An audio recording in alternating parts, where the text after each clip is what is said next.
ओम नमो अरिहंताणं नमो सिद्धाणं नमो आयर्याणं नमो वज्रायाणं नमो लोहे सहसा।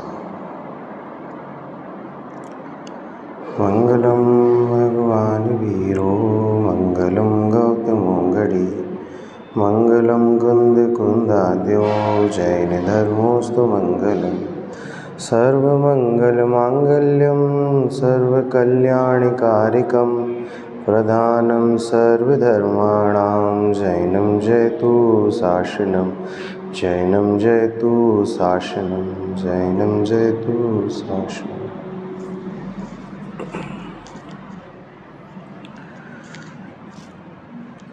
तीन भुवन में सार वीतराग विज्ञानता शिव स्वरूप शिवकार नमः त्रयोग समार के। यहाँ छैडाला में हम किन किन छंदों का अर्थ कर चुके हैं। कल हमने 14वें छंद तक अर्थ किया था। इसके पश्चात 15वें छंद को पढ़ लिया था और अधूरा अर्थ हुआ था। 15वें छंद को फिर से पढ़ते हैं। बाल्यपने में ज्ञान न लयो तरुण समय तरुणी रत रयो अर्धमृतक समूढ़ापनो कैसे रूप लखे आपनो। मनुष्य गति में अब जीव कहाँ आ गया है? मनुष्य गति में आ गया है। चतुर्गति भ्रमण करते करते पहले निगोद में था, निगोद से स्थावरों में आया और स्थावर से त्रसपर्याय धारण की, कीड़ा मकोड़ा आदि हुआ और उसके पश्चात असंगी पंचेंद्रिय में आया और असंगी पंचेंद्रिय के पश्चात संगी पंचेंद्रिय में आया, त्रियंच गति आदि आयु देखी और उसके पश्चात नरक गति के दुख भोगे और अब नरक गति के पश्चात कहाँ आ गया है यह जीव? मनुष्य गति में आ गया है। और मनुष्य गति में भी जन्म के समय और माता के गर्भ में किस प्रकार के दुख थे उनका वर्णन किया। अब जन्म होने के पश्चात अब ये बालक हो चुका है तो क्या लिखते हैं कि बचपन में ज्ञान प्राप्त नहीं कर सका। बचपन में ज्ञान प्राप्त नहीं कर सका कि 8 वर्ष की आयु तक तो सम्यक दर्शन हो नहीं सकता। मनुष्यों में यह व्यवस्था है कि 8 वर्ष की आयु तक आपको सम्यक दर्शन की प्राप्ति की योग्यता नहीं बनती। उस पहले का हो उस केस का विवरण मैंने बोला ना, ये सब क्वेश्चन जब लेते हैं गुणस्थान की बातें हैं वो हम उसमें करेंगे। अभी यहाँ पर हम मिथ्या दृष्टि की बात कर रहे हैं, अभी केवल उसको लीजिए, ठीक है ना। और अब बचपन में क्या हुआ कि 8 वर्ष तक इसको ज्ञान प्राप्त नहीं हुआ और उसके पश्चात इस तरह के योग सहयोग मिलते रहे कि ज्ञान प्राप्ति की सुविधा हुई नहीं। कुछ हमारे कारण नहीं हो पाती, हम बच्चों को संस्कार नहीं दे पाते, इसकी चर्चा हमने कल कर ली थी। अब इसके बाद क्या आया, क्या लिखते हैं, और युवा अवस्था में युवती स्त्री में लीन रहा और वृद्धा अवस्था अधमरा जैसा रहा, ऐसी दशा में किस प्रकार अपना स्वरूप देखे और विचारे। मनुष्य गति में भी यह जीव बाल्यावस्था में विशेष ज्ञान प्राप्त नहीं कर पाया। यौवन अवस्था में ज्ञान प्राप्त तो किया किंतु स्त्री के मोह में विषय भोगों में भूला रहा। क्या होता है, विषय भोग जो भी होते हैं, यहाँ पर तो स्त्री को तो केवल लिखा है, विषय भोगों में, पंचेंद्रिय के विषय भोगों में हम इतने रमे हुए हैं, इतने लिप्त हैं कि जो भी हम यहाँ पढ़ते हैं सुनते हैं वो कहाँ चला जाता है? वो सब पानी में चला जाता है। क्यों चला जाता है? क्योंकि पंचेंद्रिय के विषय भोगों के प्रति जब तक हमारी वृत्ति घटेगी नहीं, ये ज्ञान अंदर उतरेगा नहीं। खाने पीने की रुचि, आपकी जितने भी ये पंचेंद्रिय के विषय हैं ना, पंचेंद्रिय के विषयों में मेरा सुबह से लेकर रात तक का जीवन लगा रहता है।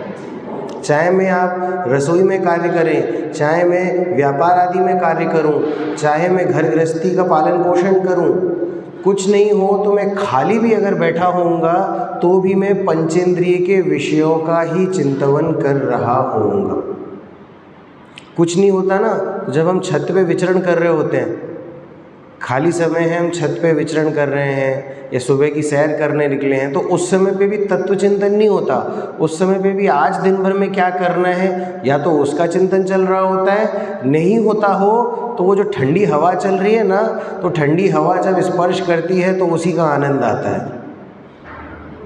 वो भी एक स्पर्शन इंद्रिय का विषय में हम अपने चित्त को गवा देते हैं। अरे आप किसी भी, आपका आकलन है, आपका समय किस में ज़्यादा लग रहा है, आप हिसाब लगाओ।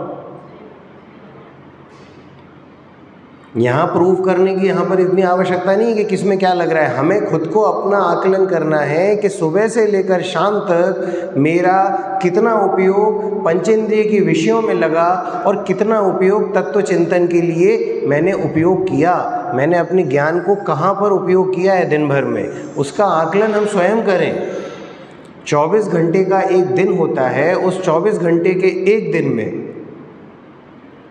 हमने कितना समय व्यतीत किया है पंचेंद्रिय के विषयों में और कितना समय व्यतीत किया है तत्व चिंतन में, या स्वाध्याय के लिए उद्यमी हुआ हूँ, या कुछ अपनी ज्ञानवर्धक चीज़ सीखने के लिए उद्यमी हुआ, वो सब हिसाब लगाएं हम। मंदिर भी हम कितनी देर आते हैं सुबह, बहुत समय बिताएंगे तो 1 घंटा बिता पाते हैं मंदिर में। उसमें हम पूजा आदि कर लेते हैं, प्रक्षाल आदि हो जाता है, स्वाध्याय हो जाता है। अगर वाकई रुचिवंत हैं तो चिंतन के लिए भी थोड़ी देर बैठते हैं। फिर क्या, फिर तो घर ही जाते हैं। और घर में जैसे ही हम प्रवेश करते हैं तो ये जो पंचेंद्रिय के विषय हैं ना, वो पंचेंद्रिय के विषय ऐसे आकर्षित करते हैं हमें अपनी तरफ, या हम उनकी तरफ आकर्षित होते चले जाते हैं।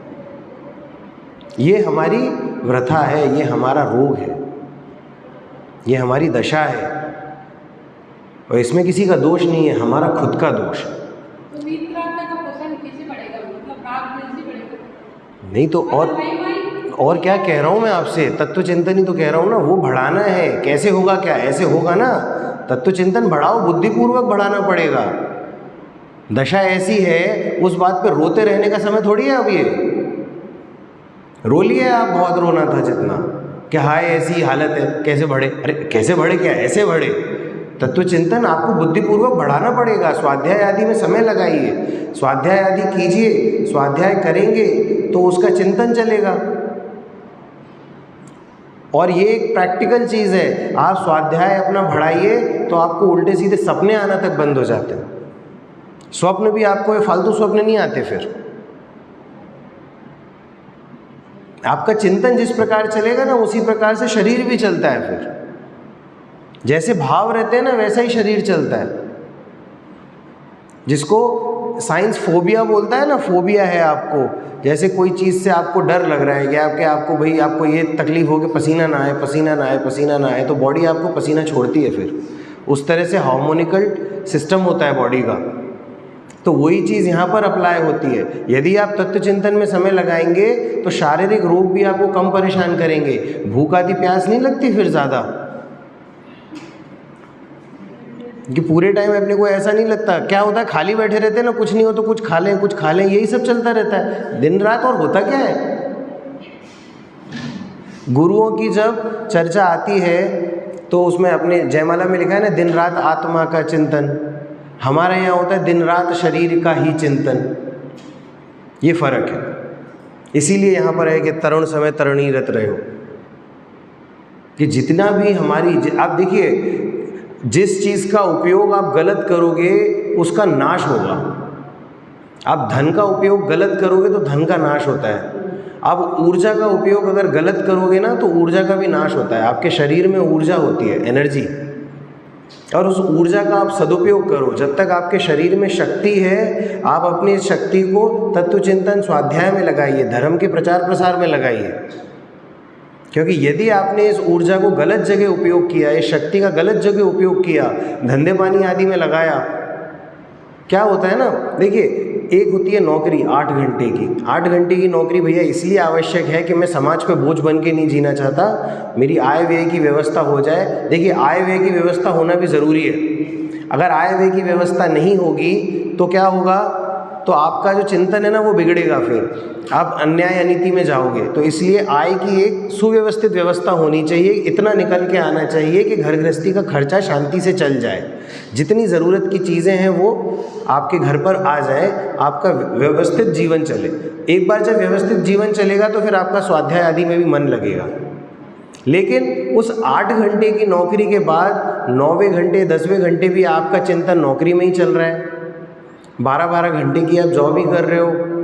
और देखिए जॉब तो पराधीनता वाली बात है, हो सकता है उसमें भैया आपकी नौकरी चली जाए अगर आप ध्यान ना दो, परंतु व्यापार तो आपके हाथ में होता है ना। व्यापार तो आपकी मर्जी है, आप कितनी देर चलाना चाहते हो, उसका कितनी देर चिंतन चलता है आपके अंदर। व्यापार आप सुबह का एक समय बांधते हैं कि 8 बजे 9 बजे 10 बजे मेरी दुकान खुलेगी और शाम के 6 बजे 7 बजे 8 बजे मेरी दुकान बंद हो जाएगी। लेकिन वो व्यापार का जब तक दुकान खुलती है तब तक नहीं चलता, उसका मंथन चलता है। अब कल क्या करूँगा, परसों क्या करूँगा, आने वाले महीने में सीज़न आ रहा है, माल क्या भरना है, नया प्रोडक्ट क्या आ रहा है मार्केट में, ये सब व्यवस्थाएं चलती हैं। और ये सब व्यवस्थाएं चलती हैं, ये हमारी ऊर्जा का दुरुपयोग है, शक्ति का दुरुपयोग है। आदमी क्या कहता है, भैया जब तक शक्ति है तब तक कमा लेने दो, है ना। यही तो दिन है मेहनत करने के।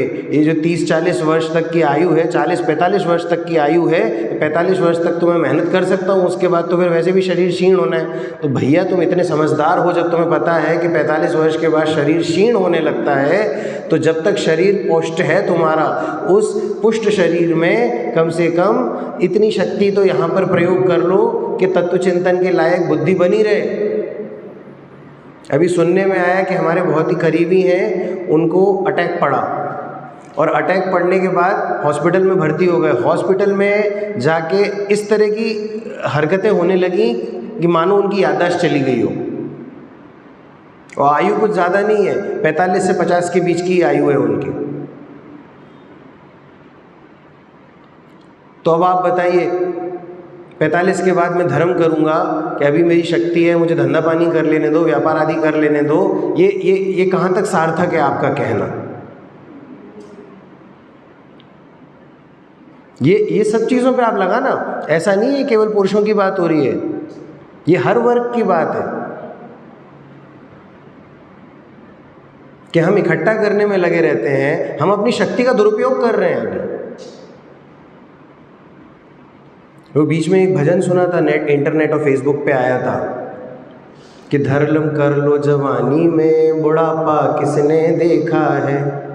क्यों? क्योंकि जो समझ से, जिस विवेक से वो क्रियाएं जो आप अभी कर सकते हो, वो ज़रूरी नहीं है उतना विवेक आपका वृद्धावस्था में हो। जो चीज़ें आज आप समझ सकते हो, क्यों हम कहते हैं कि ये जो द्रव्यानुयोग और करणानुयोग और ये चरणानुयोग, ये सारे अनुयोग बच्चों को और युवकों को ज़्यादा सीखने चाहिए, क्योंकि वो इसका सही पालन कर सकते हैं, उनको सही समझ सकते हैं। जितनी क्रियाएं हैं उनको देखिए, अगर आप बचपन में नहीं सिखाएंगे तो उसका जो भी युवा अवस्था है वो बिगड़ जाएगी, और अगर युवा अवस्था में भी नहीं सीखेंगे तो वृद्धावस्था बिगड़ जाएगी, क्योंकि वृद्धावस्था में सीखने सिखाने की उम्र तो अब चली गई। तो इसीलिए यहाँ पर लिखा है कि तरुण समय तरुणी रत रहे। ये जो तरुणी है ना, ये पंचेंद्रिय के विषय भोग है, ये हमारी तृष्णा है। इकट्ठा करके चला जाऊँ, इकट्ठा कर लूँ, इकट्ठा कर लूँ, इकट्ठा कर लूँ। भैया अगर आपका उदय खराब होगा तो हो सकता है 10 साल बाद जो आपने ये इकट्ठा किया है वो सब एक क्षण में ख़त्म हो जाए। और हम देखते हैं जिन्होंने कैश में रखा हुआ था अपना पैसा, 500 के नोट जब बंद हुए तो वो पैसे से ऐसा विरक्ति आ गई सबको कि वो पैसा जल्दी से जल्दी हटे यहाँ से, या तो खाते में जमा हो, और खाते में नहीं जमा हो तो फेंक रहे थे लोग, पड़े पड़े मिले हैं नोट लोगों को। 500 का पुराना नोट जब बंद हुआ था, 2018 की बात करता हूँ, तो ये उदय तो है साहब। आपने इतना सारा पैसा इकट्ठा करके रखा था घरों में, लोगों के पूरे पूरे बोरे भरे रखे रहते हैं घरों में पैसे के, और ऐसे ही कोई नियम आ जाते हैं, तो जब नियम आया तो वो आपके पाप का उदय आ गया कि वो पैसा अब आपके काम का नहीं रहा। फिर 2000 का नोट भी बंद हो गया, तो है ना। तो एक ये थोड़ा सा विवेक रहना चाहिए। यहाँ पर अन्याय अनीति सब घटित हो जाता है। क्यों अन्याय अनीति घटित हो रहा है? कि जब न्याय क्या कह रहा है, अभी देश का न्याय क्या कह रहा है कि आपको अपना पैसा बैंक आदि में रखिए जिससे 1 नंबर का पैसा रहे, लेकिन आप कैश में रखते हो, तो वो एक तरीके से अन्याय अनीति हुई ना, और उसका पाप का उदय आ जाता है कभी कभी, और पाप का उदय आ जाता है तो वो पैसा आपके काम का नहीं रहता। यहाँ शक्ति का दुरुपयोग हो रहा है। युवा अवस्था में आप जितना दान दे दोगे उतना दे दोगे, अन्यथा क्या होगा, उस पैसे का नाश होगा। फिर या तो भोग कर लो या दान दे लो, वरना क्या होगा, नाश हो जाएगा। भोग कर नहीं पाते क्योंकि कमाने में शक्ति को अभी व्यर्थ कर रहे हैं, दान देना नहीं है क्योंकि तृष्णा इतनी है, तो क्या होगा, वो नाश को प्राप्त होगा।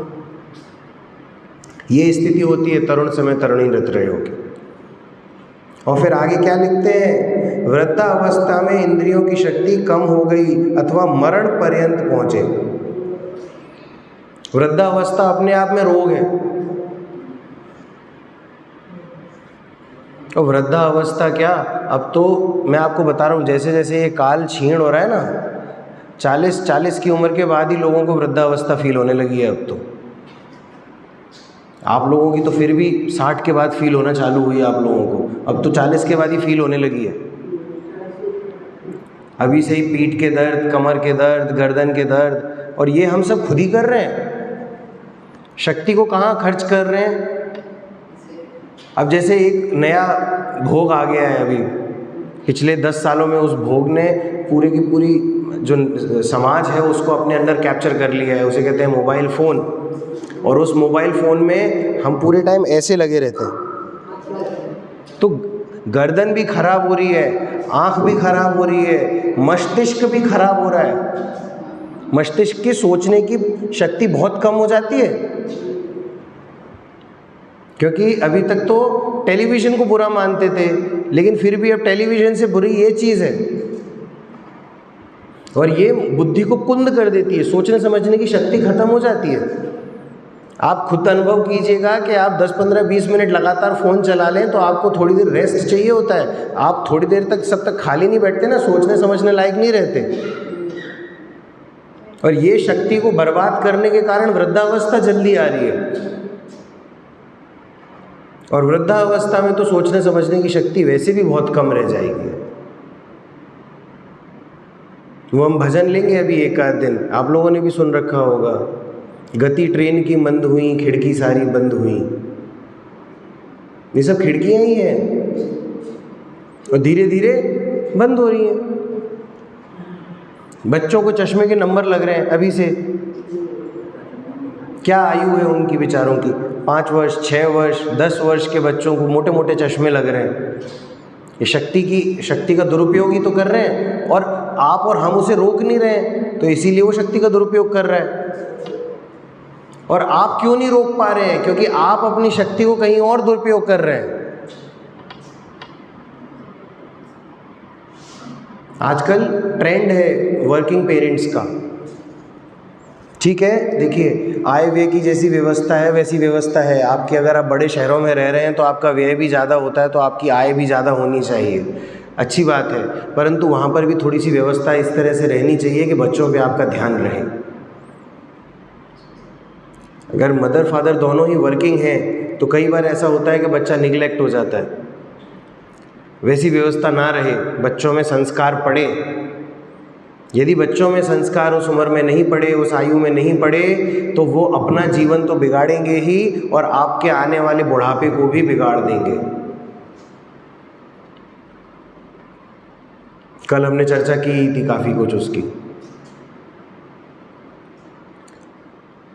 समाधि, समाधि किसको कहते हैं? लिया था ना मैंने, परिभाषा ली थी समाधि की। क्या बोला था समाधि को? सम धन आधि, यानी समता का जब आरंभ हो उसे कहते हैं समाधि। सहजता का नाम है समाधि। केवल मरण से नहीं जोड़ना समाधि को। मरण के समय सहजता हुई तो उसे कहा समाधि मरण, वरना जीवन में समाधि होनी चाहिए, जीवन में सहजता होनी चाहिए। सहज जीवन रहेगा तो खर्चे भी कम होंगे, खर्चे कम होंगे तो आय भी कम करनी पड़ेगी, पाप भी कम होंगे, पंचेंद्रिय के विषयों में भी कम लगेगा मन। क्या होता है देखिए, स्वाध्याय करने से मोह मंद होता है, मोह कमजोर पड़ता है, और पंचेंद्रियों में रहने से मोह बलिष्ठ होता है, पुष्ट होता है। यह आप खुद समझते होंगे। शादी विवाह आदि से आप जब लौट कर आते हैं आपको बुरा क्यों फील होता है? या किसी बहुत ही मनोरंजन वाली जगह से होकर जब अपन लौटते हैं तो हमें बुरा बुरा सा क्यों लगता है? वो हमारा मोह बोल रहा है कि वो पंचेंद्रिय के विषय मेरे छूट गए तो यहाँ मुझे बुरा अनुभव हो रहा है, मुझे दुख हो रहा है, उन विषयों की याद आ रही है। और यदि स्वाध्याय जीवन में होता है तो सबसे पहले तो इस प्रकार की ज़्यादा मनोरंजन वाली जगह पे जाने का मन ही नहीं होता, और यदि जाना भी पड़ जाए तो भी आप वहाँ से भी विरक्त रहते हैं। आप देखिएगा जो अच्छे रुचिवंत जीव होते हैं, तत्व अभ्यासी होते हैं, और फिर भी शादी ब्याह आदि में अगर जाते हैं तो एक कुर्सी पकड़ के बैठे रहते हैं वो लोग। तुम बताओ क्या करना है, यहाँ खड़े होना है, यहाँ खड़े हो जाते हैं, यहाँ बैठना है, यहाँ बैठ जाते हैं। उन्हें नहीं होता मतलब सांसारिक क्रियाओं से ज़्यादा। ये जब दृष्टिगोचर है, हमें दिख रहा है, तो ऐसी परिणति जैसी उन जीवों की है मेरी भी तो हो सकती है। देखिए, उदासी नहीं रहनी चाहिए जीवन में, उदासीनता रहनी चाहिए। उदासी और उदासीनता अलग अलग चीज़ें हैं। उदासी आर्त ध्यान है और उदासीनता सहज भाव है। पंचेंद्रिय विषयों में उदासीन रहिए।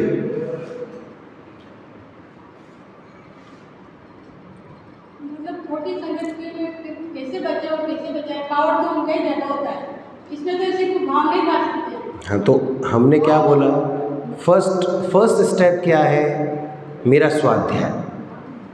अगर अब आपको कोई स्वाध्याय करने से भी अगर रोक रहा है घर में, तो फिर मंदिर जाएं और मंदिर में स्वाध्याय करें। अगर इतनी प्रतिकूल स्थिति है कि घर में मैं स्वाध्याय भी नहीं कर सकता, बच्चों को भी नहीं बचा सकते, अगर खुद भी नहीं बच पाते और बच्चों को भी नहीं बचा सकते तो मतलब करें कैसे? ऐसे माहौल में बच्चे सभा के बाद बात करें। व्यक्तिगत प्रश्न में सभा के बाद लेता हूँ, क्योंकि ये सब जाता है उधर, इसलिए। तो समझ रहे हैं ना,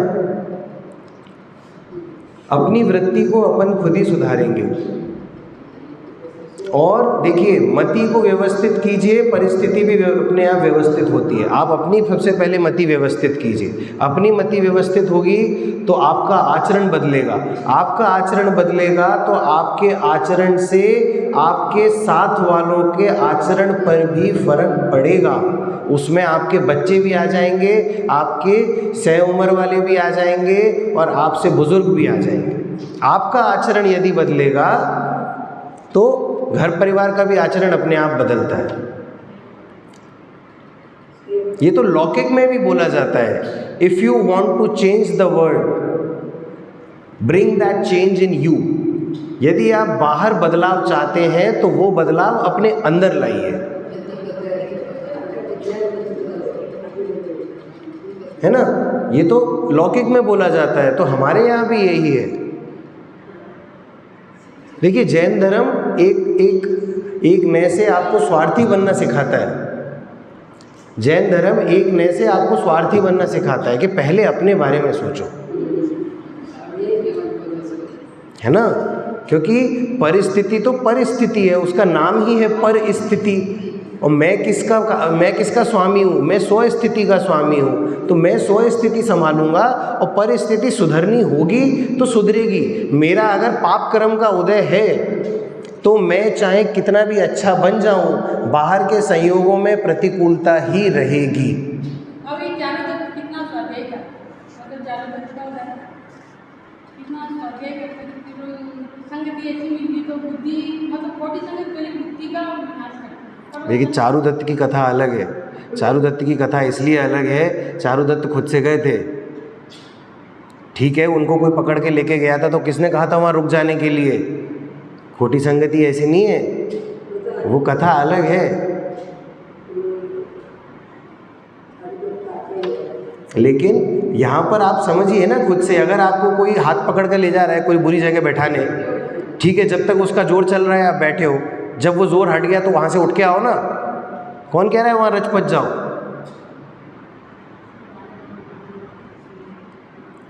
बाहर के संयोग जैसे मिल रहे हैं। अब मान के चलो कि आप वहाँ फंस भी गए तो भी अगर मन स्थिति सही है तो बाहर के प्रतिकूल सहयोग आपकी मन स्थिति को नहीं बिगाड़ सकते, आपके तत्व चिंतन को नहीं बिगाड़ सकते। नरक गति में फिर सम्यक दर्शन छूट जाएगा ऐसे तो,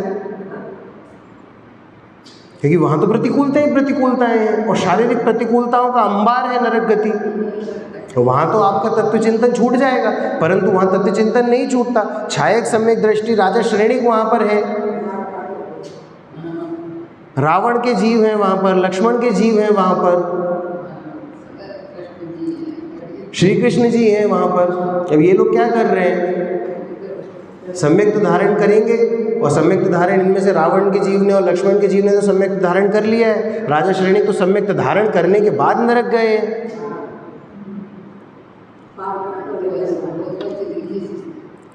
तो ऐसे तो प्रतिकूलताओं से, अगर हम प्रतिकूलताओं का देखिए, एक हद होती है प्रतिकूलताओं को दोष देने की। हर समय प्रतिकूलता को दोष नहीं दे सकते, क्योंकि प्रतिकूलता बाहर की व्यवस्था है और मेरे पूर्व पार्जित कर्मों का उदय है प्रतिकूलता। अब पूर्वोपार्जित कर्मों पे मेरा जोर नहीं है, मेरा जोर कहाँ पर है अब कि मैं आज की व्यवस्था को सुधारूं, आज के परिणामों को सुधारूं। यदि आज के परिणाम सुधर गए तो कल ये व्यवस्थाएं अपने आप सही हो जाएंगी, ये संयोग अपने आप छूट जाएंगे। क्योंकि यदि आज आर्द्र ध्यान रौद्र ध्यान नहीं होगा तो मेरा गति अच्छी होगी, गति अच्छी होगी तो वहाँ पर संयोग भी ऐसे मिलेंगे कि जहाँ तत्व चिंतन आसानी से हो सके, और तत्व चिंतन आसानी से हो सकेगा तो सम्यक दर्शन हो जाएगा, और सम्यक दर्शन हो गया तो एक ना एक दिन मोक्ष चला जाऊंगा। संसार की व्यवस्था संसारी देखते रहेंगे। इसलिए यहाँ पर ज़रूरी है कि तरुण समय तरुणीरत रहे हो, यहाँ पर ये समझना बहुत ज़रूरी है। हमें लगता है कि केवल ये किसी तीसरे आदमी की बात चल रही है, ये किसी तीसरे व्यक्ति की बात नहीं है, ये आपकी और हमारी बात चल रही है। हम संसार में इतना घुले मिले हैं ना, ये है तरुण समय तरुणीरत रहे हो। संसार में इतना घुलने मिलने की आवश्यकता नहीं है भैया। थोड़ी तो प्रैक्टिस करें अकेले रहने की, अकेले बैठने की। एक कमरा बंद करके 10 मिनट बैठने की आदत तो डालें, और उस समय क्या विचारें? ये विचारें कि मैं कौन हूँ, मैं आया कहाँ से और मेरा रूप क्या, और संबंध दुख में कौन है, स्वीकृत करूँ परिहार क्या। इसका क्या अर्थ हुआ कि जो जितने भी संबंध हैं इनमें से कौन दुख में है?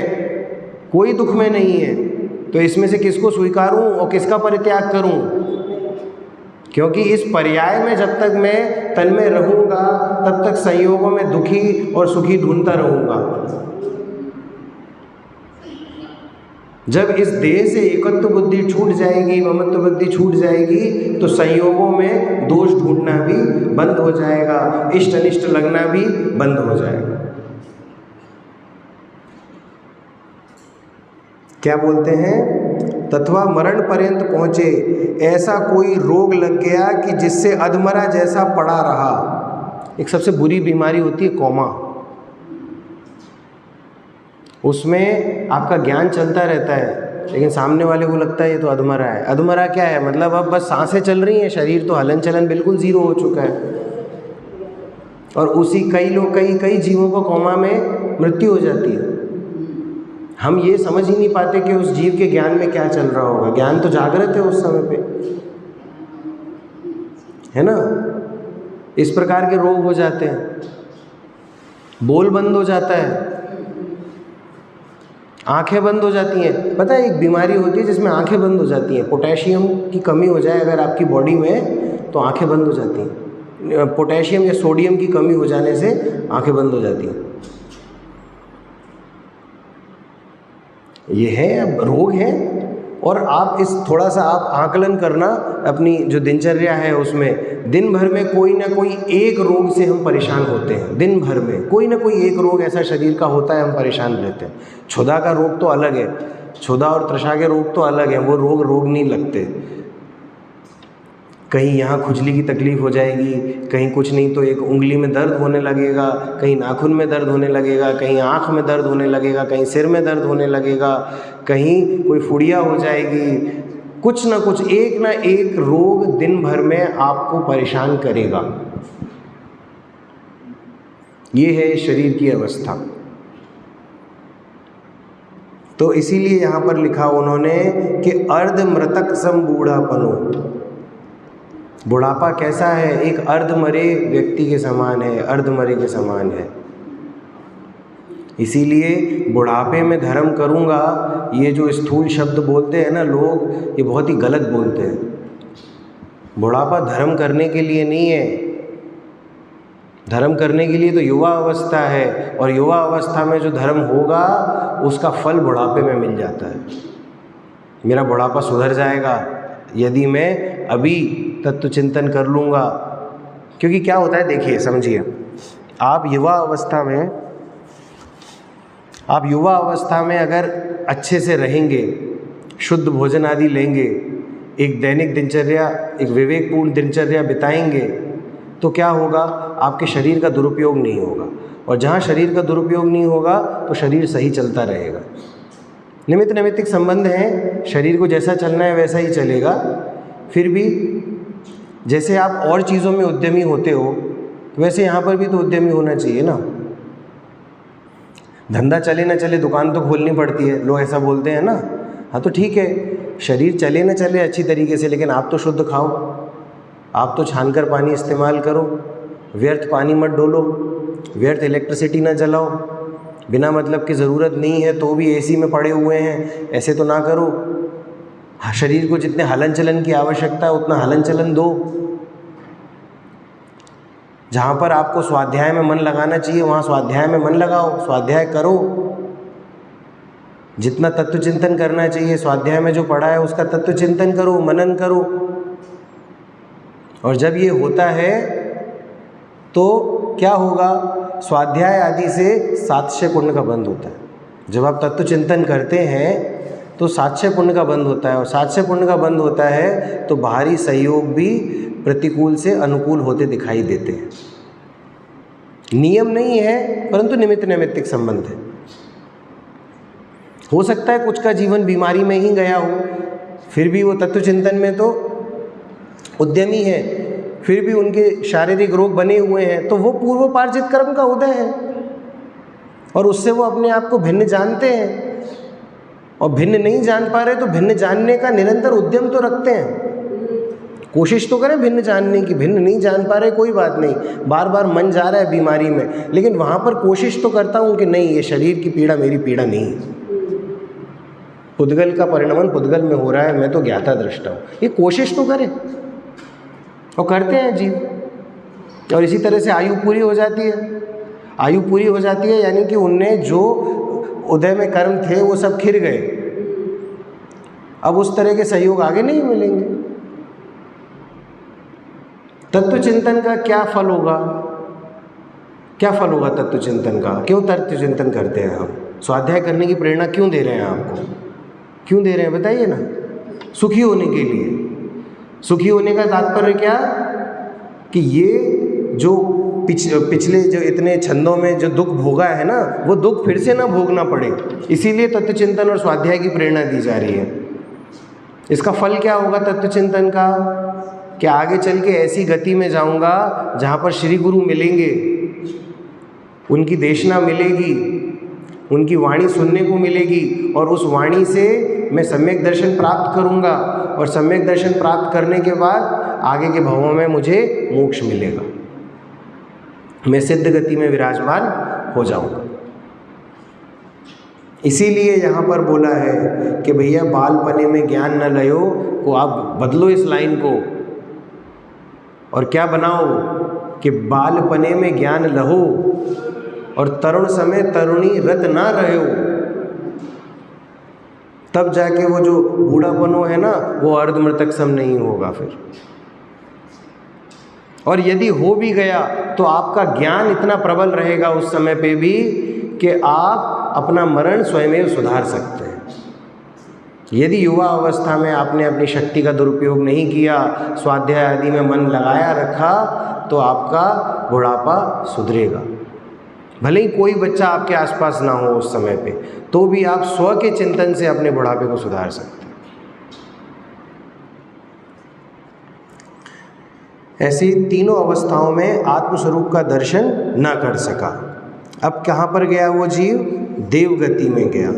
तो क्या लिखते हैं?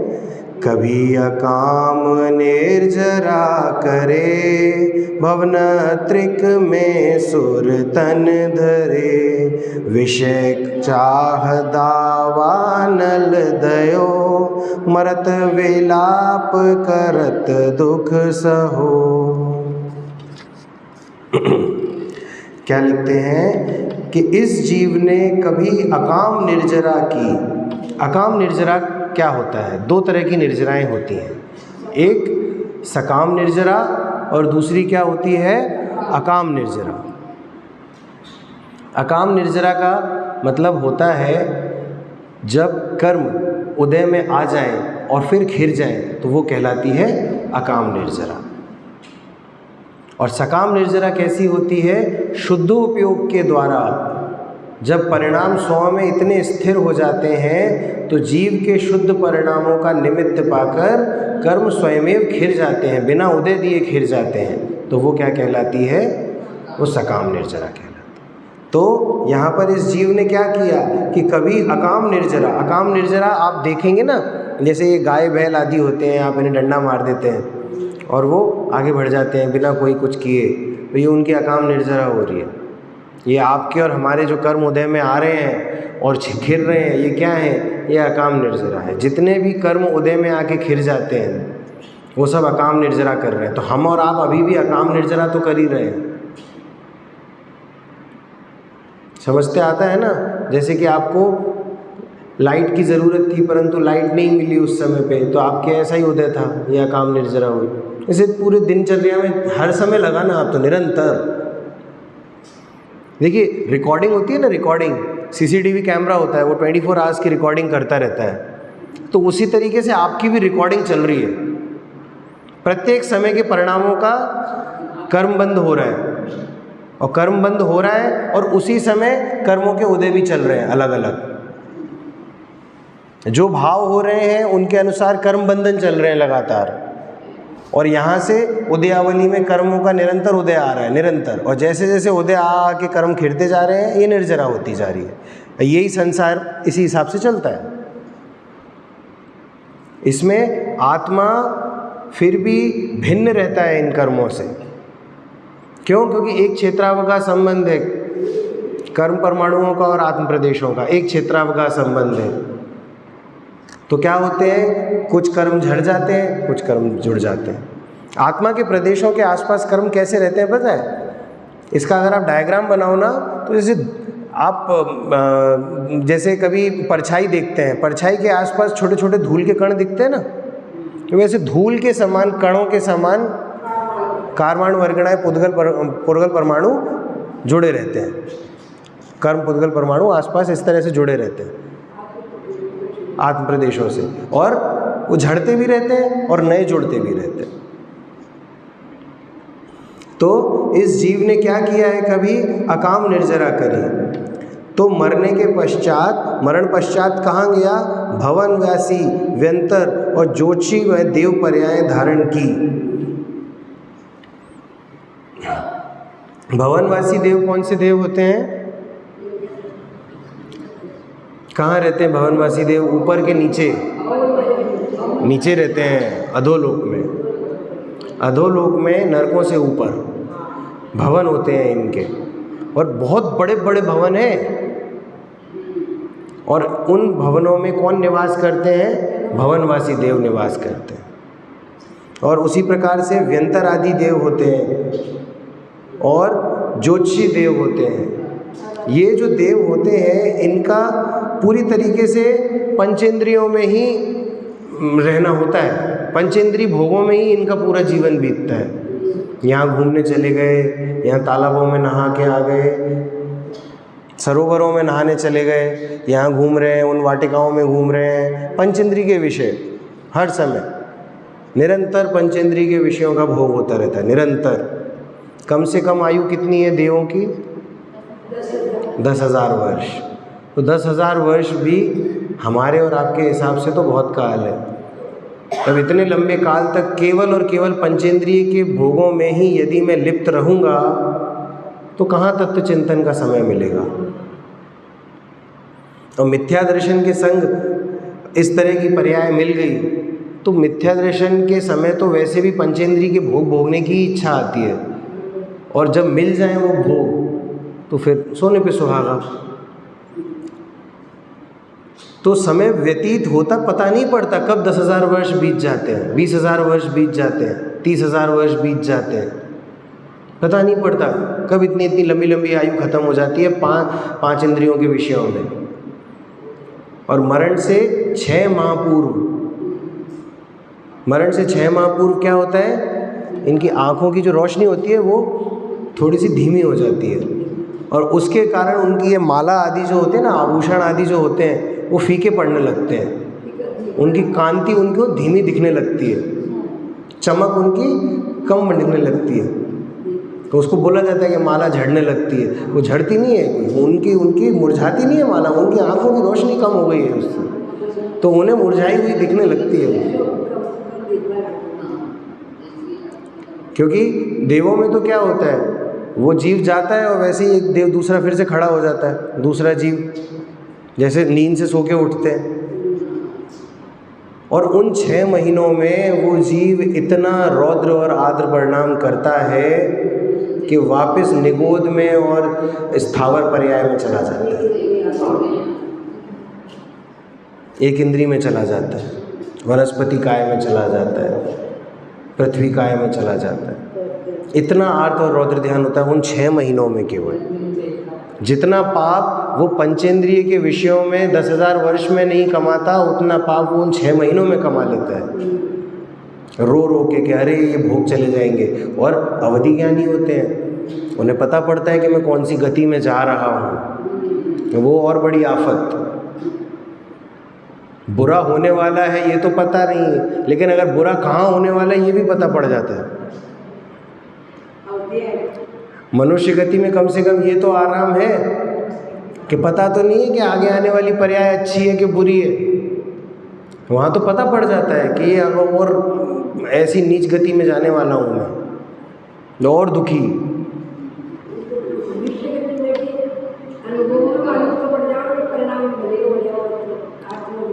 हाँ देखिए, अगर अनुभव में आपके मलिन परिणाम आ रहे हैं, आपको लग रहा है गंदे परिणाम हो रहे हैं और आप ये विचार पा रहे हो, तो इसका मतलब आप अच्छे परिणाम भी विचार सकते हो, है ना। आपको अगर इस बात का भान हो रहा है कि मेरा मन पंचेंद्रिय विषयों में ज़्यादा लग रहा है, तो इसका मतलब आप तत्व चिंतन में भी अपना मन लगा सकते हो। यदि पंचेंद्रिय के विषयों को भोगते वक्त भी आपके मन में ये विचार ही नहीं आ रहा कि मैं पंचेंद्रिय के विषय भोग रहा हूँ, तो तकलीफ का काम है ना। चेतना तो ज़रूरी है ना, चेतना बहुत ज़रूरी है। चेतता का मतलब क्या होता है, खटखटा रहा हूँ तुझे, भैया उठ, थोड़ा कहते नहीं है चेतते सोना, थोड़ा ध्यानपूर्वक सोना। तो वो ध्यान जो, अगर पंचेंद्रिय के विषयों में भी मन है तो थोड़ा ध्यान रखना भैया, वहाँ से हटना है तुम्हें। थोड़ी देर बाद भले ही तुम कर लो अभी ये काम, वहाँ से हटना है। लेकिन वहाँ तो ये व्यवस्था नहीं ना, मिथ्या दर्शन का इतना घोर प्रकोप है, ये सोचने की शक्ति ही नहीं होती। और ऐसा नहीं है, ये देव भी सम्यक दर्शन धारण करते हैं, ऐसा नियम नहीं है कि वो बेचारे नीच गति में ही जाएं। ये लोग भी जाते हैं अरिहंत भगवान की वाणी सुनने, अकृत्रिम जिनालयों के दर्शन करने, ये लोग भी जाते हैं। किसी की भली होनहार हो तो वो सम्यक दर्शन आसानी से प्राप्त कर लेते हैं, क्योंकि वहाँ तो तीर्थंकर का सहयोग आसानी से मिलेगा उन्हें। आसानी से वो विदेश क्षेत्र जाकर सीमंदर भगवान की वाणी सुन सकते हैं। भरत क्षेत्र में यदि कोई तीर्थंकर विराजमान है तो उनकी वाणी सुन सकते हैं। तीर्थंकर आदि के दर्शन भी करके आते हैं। ये कौतूहलवासी देवी तो होते हैं ना, जो परीक्षा लेने आ जाते हैं। कौन से देव ने परीक्षा ली थी महावीर भगवान के जीव के? जब महावीर भगवान की पर्याय में थे, सांप बन के आया था, संगम नाम का देव था।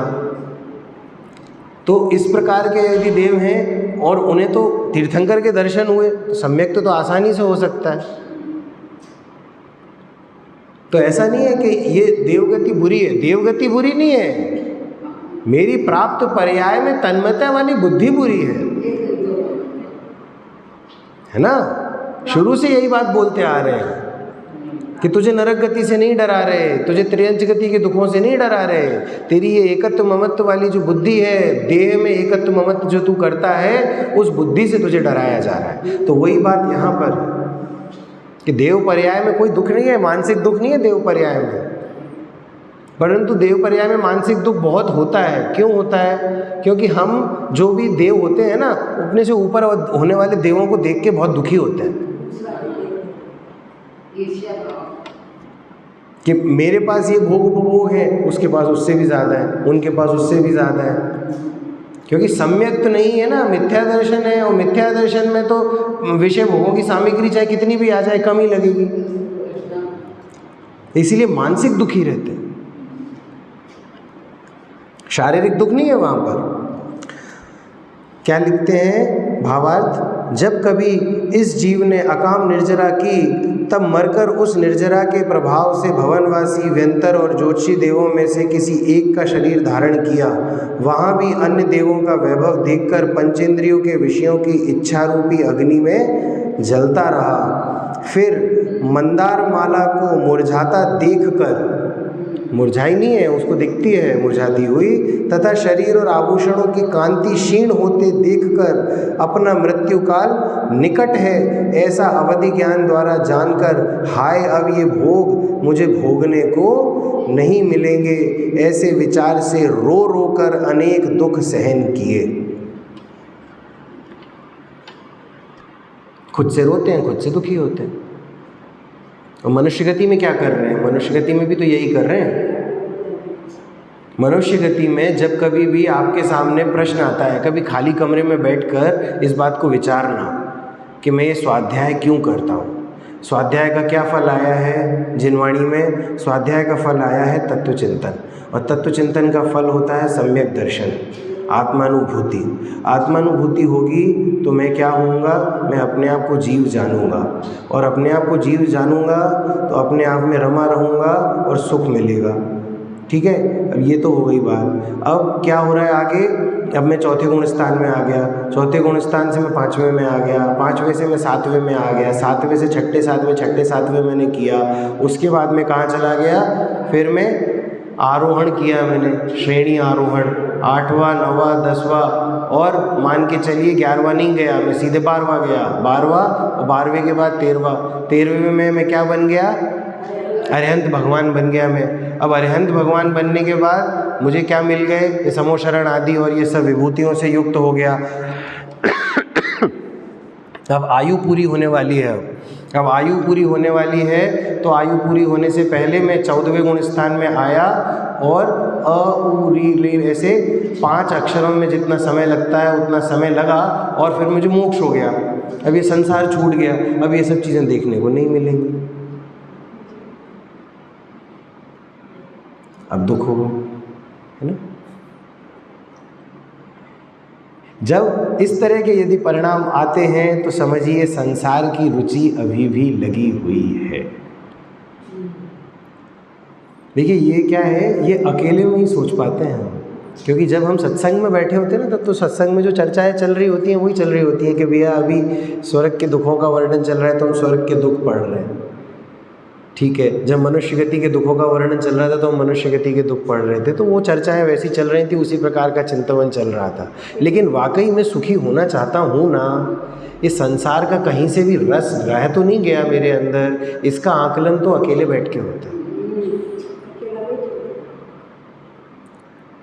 देखिए ज़्यादा सुनने से, ज़्यादा पढ़ने से आप खुद के सोचने की शक्ति को हीन मत करो।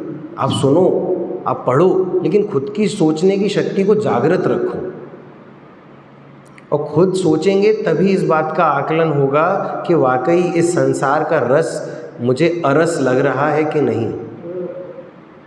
वरना तो संसार में रस दिखेगा। इस जीव की विपरीत बुद्धि किस कारण से होती है? मतलब इस जीव की विपरीत बुद्धि होती है किस कारण से? आप शाम की सभा में सुनते रहे हो किस कारण से होती है विपरीत बुद्धि? दर्शन मोहिनी के कारण से, मिथ्यात्व के कारण से। और उस मिथ्यात्व को कैसे दूर करेंगे? वो तत्व चिंतन से दूर करेंगे, स्वाध्याय आदि से दूर करेंगे, आत्मचिंतन से दूर करेंगे, आत्मानुभवन से दूर हो जाएगा। यही उपाय है। वो तो देखिए, इतना बड़ा जो द्वादशांग है ना, उस द्वादशांग का सार केवल 2 ही शब्दों में है, जीव जुदा है और पुद्गल जुदा है, या जीव और अजीव जुदा है, बस यही सार है। अब इसको बढ़ाते चले जाओ, कितना भी बढ़ा सकते हैं।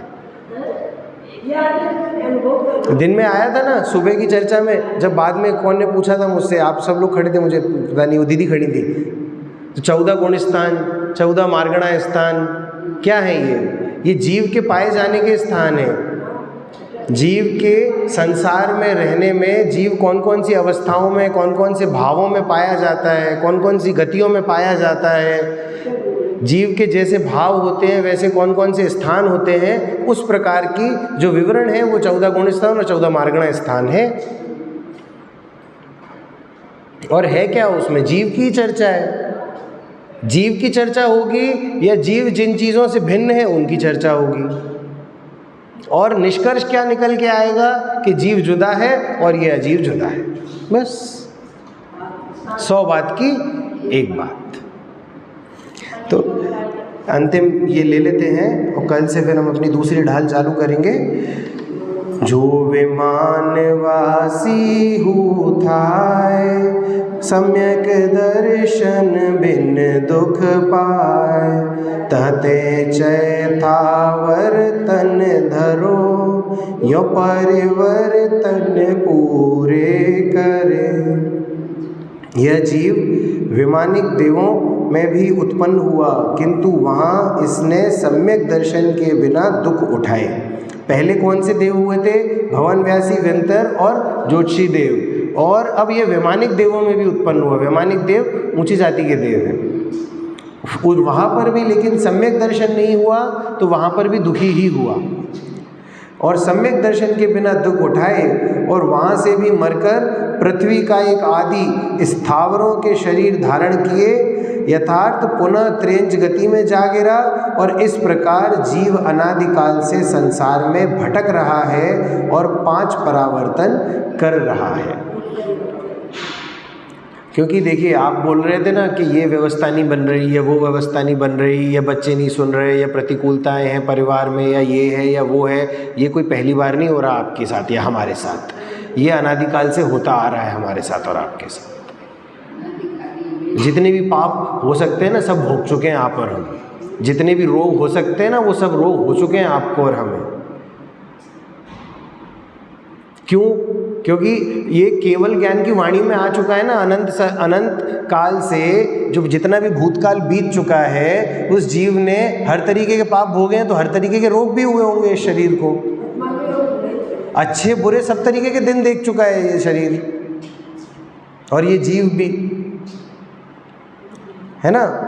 इसने सब तरह से जितना भी एक मिथ्या दृष्टि जीव के योग्य पुण्य सामग्री हो चुकी है वो भी भोग चुका है, और जितनी पाप सामग्री हो सकती है वो भी भोग चुका है। एक मिथ्या दृष्टि के योग्य जो भी सिस्टम हो सकता है संसार में, वो पूरा का पूरा सिस्टम मेरे संग चल चुका है। हाँ, ये पूरा आप चक्कर लगा चुके हो, ऊपर से नीचे तक, नीचे से ऊपर तक हो रहा है। लेकिन क्या है ना, एक बहुत अब विडंबना है कि हम भूल जाते हैं। हमारा ज्ञान इतना मजबूत नहीं है कि हम पूर्व भावों को याद कर पाएँ। तो इसीलिए हम यहाँ पर रोते हैं कि हाय ये क्या हुआ, इनसे छूट जाऊँ बस किसी तरीके से। तो इनसे छूट जाने के, ठीक है भैया छुड़ा दिया, क्या करोगे छूट के, ये बताओ। उन्होंने बोला कि साहब मेरा रोगी है शरीर, इस शरीर से छूट जाऊं किसी तरीके से। ठीक है, कोई सिस्टम निकल आया कि आपके लाओ, आपके शरीर को रोग दूर कर दिया, अब क्या करोगे? तो फिर पंचेंद्रिय के विषयों में ही लगना है अगर तुम्हें, तो फिर क्या करना है इस शरीर से छूट कर? अगर छूटने का भाव है तो कुछ अलग ग्रहण करो तो छूटो, वरना क्या फ़ायदा छूटने का, है ना। तो जब आपको इन दुखों से दूर होने के भाव आए ना तो अच्छी बात है। तो उस समय पे ये विचारना कि अब मैं यहाँ पर फिर से ना आऊँ, ऐसी व्यवस्था जमाऊँ कुछ। जब तक इस भव में हूँ इस तरह की देशना लूँ और ये देशना अगले भव में अपने साथ लेके जाऊँ कि यदि इस भव में नहीं हो सका तो अगले भव में तो मुझे आत्मानुभवन हो ही जाए। प्रयत्नशील रहिए, योग्यता अनुसार कार्य होगा। ठीक है, तो अब ये जो पहली ढाल का सारांश है वो आप लोग पढ़िएगा। इसमें नरक गति के दुख हैं, मनुष्य गति के दुख हैं, देव गति के दुख हैं, और भी उसमें कई बातें बताई हैं। मन कितने प्रकार का होता है, मन योग, वचन योग, काय योग, योग। लोक 3 होते हैं, ऊर्ध्वलोक, मध्यलोक, अधोलोक। वनस्पति काय, साधारण और प्रत्येक। ये सब आपकी जानकारी हेतु है, ये सब हमें पढ़ना चाहिए। और फिर इसके पश्चात अब दूसरी ढाल का हम कल से अर्थ करेंगे। यहाँ पर अब क्या है, संसार चतुर्गति का तो भ्रमण अभी तक हमने देख लिया, लेकिन अब चतुर्गति के भ्रमण का कारण बताएंगे इसमें। ठीक है, उसकी चर्चा कल से करेंगे। सहजानंदी शुद्ध स्वरूपी अविनाशी में आत्मस्वरूप, सहजानंदी शुद्ध स्वरूपी अविनाशी में आत्मस्वरूप, सहजानंदी शुद्ध स्वरूपी अविनाशी में आत्मस्वरूप।